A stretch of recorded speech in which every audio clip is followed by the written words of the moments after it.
So first eliminate అయ్యారు, ఈ రోజు జరిగింది ఎలిమినేషన్. సో జాను ఎలిమినేట్ అయింది. ఎవరు ఎక్స్పెక్ట్ చేయలేదు అసలు Janu mentor and contestant eliminate అవుతారని. సో అంటే ఇక్కడ జాను దేం లేదు కదా, తను కంటెస్టెంట్ కాదు, తను మెంటర్.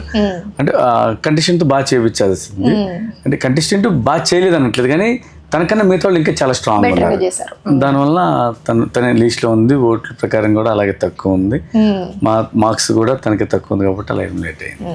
అయ్యో ఎక్కడైనా అన్ఫేర్ ఉందేమో అన్నట్టు ఫీల్ అవుతున్నట్టుంది జాను. అవునా, నాకు తెలియదండి మరి అయితే. సో బేసిక్ గా చాలా ఓంకార్ గారి షోలో చాలా క్లియర్ గా ఉంటారు. ఎవరైనా కొంచెం అటు ఇటు కన్సర్న్ చూపించినా కూడా చాలా కరెక్ట్ గా చెప్పాలి అని చెప్తారు ఓంకార్. చాలా షోస్ లో చూసాం మేము, ఇంతకు ముందు సీజన్ లో కూడా ఎవరైనా కొంచెం అటు ఇటు ఉన్నా కూడా లేదు, you should do this, you should do that అని కరెక్ట్ గా చెప్తారు. సో ఎలా అనిపించింది ఈ ఎలిమినేషన్? లైక్ జరిగింది ఫస్ట్ ఎలిమినేషన్, అంటే ఓటింగ్ క్లియర్ గా ఉంది, ఆడియన్స్ ఓట్ వేశారు, దాంట్లో ఎవరికైతే లిస్ట్ ఉన్నారో వాళ్ళని ఎలిమినేట్ చేశారు. ఇంకా ఎవరు ఇది కాదు లేదు అని అంటానికి కూడా ఛాన్స్ లేదు.